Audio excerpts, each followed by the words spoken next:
untuk kemudian ngobrol dengan Bapak. Ketika saya kemudian memahami Bible tanpa studi yang resmi kemudian, dan Bapak pastilah ya mendapatkan jabatan sekarang itu sehingga menjadi seorang pastor. Saya ini yang kemudian non akademik membahas Bible, ya itu saya harus akui, saya tidak punya title. Tapi Lukas pun tak punya titel, Markus titelnya nggak ada, Paulus juga nggak punya titel, bahkan Yesus untuk memahami tentang Tuhan pun dia harus sekolah kan. Nah sekarang gini, ada data menarik di dalam kitab Matius 17 nomor 5. Tiba-tiba sedang ia berkata-kata, turunlah awan yang terang menaungi mereka, dan dari dalam awan itu terdengar suara yang berkata, inilah Yesus anakku yang kukasihi, kepadanya lah aku berkenan, dengarkanlah Yesus. Saya nih orang awam, ketika mengajarkan sesuatu kepada pengikut saya, maka yang harus menjadi acuan ketika pengajaran itu berkaitan dengan Yesus, maka perintah Tuhannya, ini perintah Tuhan nih. Ketika dianggap bahwa Matius ini adalah firman Tuhan, maka perintah Tuhannya adalah, yang wajib didengarkan adalah Yesus. Bukan tafsir menafsir, bukan doktrin mendogma, bukan tanggapan pastor, bukan pendapat gereja, bukan pandangan pemikiran pendeta, bukan. Tapi kata Tuhannya, dengarkan Yesus. Berarti Yesus yang harus menjadi patron. Sedangkan Yesus sendiri, tugas keberadaannya ketika dia berbicara mengenai Tuhan, Yohanes 1 nomor 18, jelas yang punya hak mutlak diberikan oleh Tuhan untuk menjelaskan tentang ketuhanan adalah Yesus itu sendiri. Tidak seorang pun yang pernah mengerti tentang Elohim. Tetapi Yesus sebagai anak Tuhan, anak tunggal Tuhan kemudian, yang ada di pangkuan Bapa, dialah yang mengeksegeomai dalam bahasa Yunani. Dialah yang mentafsirkan, dialah yang menjelaskan, dialah yang menguraikan tentang dirinya dan tentang Tuhannya. Sayangnya, Yesus tidak pernah menguraikan, Yesus tidak pernah melakukan eksegomai tentang Tuhan dan tentang dirinya seperti dengan tafsiran-tafsiran gereja hari ini. Ini yang sangat disayangkan. Yesus dan Kristen tidak satu kata ketika berbicara mengenai konsep ketuhanan. Yesus dan Kristen tidak pernah satu kata, satu kesepemahaman dan penafsiran ketika berbicara mengenai pribadi Yesus. Ini yang hilang dari Kristen. Ini yang hilang. Jadi ibarat sebuah sekolah Kristen ini punya pintu, tapi para guru dan siswa lewat jendela masuk. Bukan lewat pintu. Bukan lewat pintu, bukan lewat dari pengajaran yang Yesus sampaikan kepada murid-muridnya. Yesus punya pola, Yesus punya kurikulum, Yesus punya kisi-kisi, Yesus punya kiat di dalam mengajarkan kemudian tentang konsep ketuhanan kepada Bani Israel. Kristen beda. Lalu kemudian Bang Suma hadir. Saya salah tafsir, bukan salah, beda tafsir, tidak memahami. Bang Suma harus sekolah, Bang Suma harus, no. Itu tidak perlu. Untuk memahami sebuah kebenaran, yang penting adalah akal. Justru biasanya nih, orang yang ingin memutarbalikkan sesuatu kebenaran menjadi kesalahan, kesalahan menjadi kebenaran, butuh sekolah. Tapi orang jujur tidak membutuhkan kemudian sekolah untuk menyatakan suatu kebenaran. Kenapa? Tolak ukur sebuah kebenaran itu disebut hak. Hak ini, yang kebenaran ini, itu mutlak dinyatakan. Dan akal kita tidak akan pernah kuat membantah kebenaran tersebut. Tidak akan pernah kuat. Yang namanya kebenaran tidak akan pernah tertolak oleh akal. Tetapi yang namanya kesalahan, otak kita, akal kita, mau dibalut dengan apapun, dibulatkan dan ditutupi dengan cakupan apapun, kesalahan itu tidak akan pernah diterima oleh akal. Begitulah Kristen. Mohon maaf, begitulah Kristen. Seindah apapun pastor berbicara, seindah apapun uraian kalimat kata yang disampaikan, secantik apapun nadanya, kalau kesalahan, tetap saja kesalahan. Tidak bisa diganggu gugat. Bukan karena seorang itu tidak berpendidikan resmi, bukan karena seorang itu tidak pernah sekolah di akademisi yang berkaitan dengan pemahaman itu, tidak. Tetapi yang dikatakan kebenaran, instingnya itu selalu di akal. Ingat, Aristoteles tidak pernah sekolah. Oke? Ibnu Sina tidak pernah sekolah. Orang-orang terdahulu pun seperti Soekarno dan seterusnya, mereka tidak pernah melakukan sekolah yang intens terhadap konsentrasi jabatan yang ia raih. Tidak pernah. Tetapi apa yang terjadi? Mereka bisa menemukan karya-karya yang luar biasa hanya karena kekuatan akal.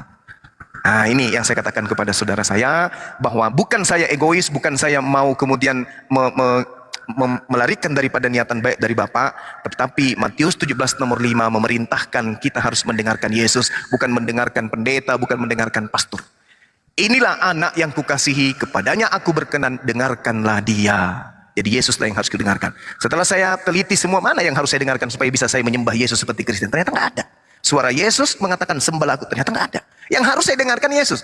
Sembah aku. Ternyata nggak ada. Bahkan Yesus memperdengarkan suaranya, enyahlah iblis, hanya kepada dialah saja engkau harus menyembah. Bahkan Yesus mengatakan dengan suaranya, aku menyembah apa yang aku kenal, kalian menyembah apa yang tidak kalian kenal. Bahkan aku mendengarkan suara Yesus, waspadalah kepada nabi-nabi palsu, dari buahnya kalian bisa mendengarkan dia, yaitu mereka yang memanggil aku Tuhan, tetapi tidak melakukan kehendak Bapakku yang ada di langit. Tanda-tandanya, bernubuat, mengusir setan, bermujizat. Itulah tanda-tanda buah nabi palsu itu. Saya tidak mentafsirkan, tapi perintah Tuhan yang ada di dalam kitab saudara sendiri, ini kalau dikatakan sebagai firman Tuhan, dengarkanlah Yesus. Jadi saya tidak perlu mendengarkan pastor, saya tidak perlu mendengarkan pendeta untuk menggali kebenaran tentang ajaran Yesus. Karena patron saya jelas adalah ucapan Yesus itu sendiri. Mohon maaf waktunya lebih, bukannya 1 menit, tapi hampir 5 menit. Sekali lagi terima kasih saudara saya, pastor yang saya hormati. Ya, mudah-mudahan pertemuan kita kali ini bukan pertemuan yang terakhir, tapi akan ada pertemuan berikutnya demi untuk memberikan edukasi baik kepada saya sendiri dan juga kepada saudara-saudara yang mendengarkan kita. Demikian saya akhiri. Terima kasih Pak Pastor, salam kenal. Mudah-mudahan Bapak sehat dan besok-besok kita bisa kembali diskusi. Terima kasih. Silakan. Pastor, satu round dulu. Bukan maksud saya untuk merendahkan Pak Suma, bukan ya? Iya, saya paham Pak. Saya paham. Ya, saya ngerti Pak. Maksud saya mungkin untuk mendalami Alkitab, ya saya juga latar belakang saya juga dari Muslim juga, keluarga juga dari Muslim. Ya, kenapa saya memilih seperti ini dan juga mungkin Bapak juga punya pilihannya. Jangan dulu Bunda. Ya. Saya seperti saya katakan tadi, saya benar-benar kagum nih sama Pak Zuma nih, menguasai Alkitab. Cuman satu tadi yang saya bilang bahwa bukan saya bilang Pak Zuma harus ikut ke teologi supaya tahu rentetan penafsiran tentang Alkitab, tidak, bukan mau merendahkan ya Pak Zuma ya, tapi kita saling berbagi karena memang tafsir kita berbeda-beda. Jadi kalau kita mau menafsir seperti konteks Alkitab ya berbeda dari konteks Al-Qur'annya mungkin berbeda. Ya, terima kasih buat ya seperti kata Pastor, satu round dulu Pastor. Boleh? Ya, saya sebagai pendengar penyimak dari awal sampai akhir, ini ada 2 penekanan di sini. Mohon sekiranya next lain kali waktu, Pastor memberikan kita nama-nama siapa sih nabi palsu itu. Karena sampai detik ini tidak ada yang bisa menyebutkan secara transparan siapa sih sebenarnya nabi palsu itu. Nama-namanya siapa, orang mana dia, itu satu. Yang kedua, yang terakhir eksegomainya adalah yang dimaksud Bang Juma adalah pengajaran dan pernyataan Yesus sendiri itu loh, yang mestinya dijadikan sebagai pendapat kebenaran di sana, bukan eksegomai oleh para penulis-penulis belakangan yang datang kemudian. Mudah-mudahan Pastor bisa memberikan jawaban next atau sekarang, nabi palsu itu siapa? Sebenarnya Anda percaya kepada eksegomai Yesus atau percaya kepada eksegomai para penulis belakangan datang? Itu pendapat saya. Kalau mau ditanggapi sekarang monggo, kalau nggak next berikutnya. Terima kasih. Ya, oke, siap. Saya bisa tanggapi mungkin di next, tapi saya bisa berikan gambaran sedikit tentang nabi-nabi palsu. Itu adalah orang-orang yang datang di akhir zaman. Sebenarnya yang ditujukan, yang dituliskan oleh ayat-ayat Alkitab disampaikan oleh Yesus itu tentang akhir daripada zaman dunia ini. Banyak orang akan mengakui bahwa dia adalah Yesus, dia adalah Mesias yang bisa menyembuhkan, yang bisa menghidupkan orang mati. Tetapi Yesus berkata bahwa hanya dialah yang dapat melakukan hal itu. Jangan engkau percaya kalau ada di sana.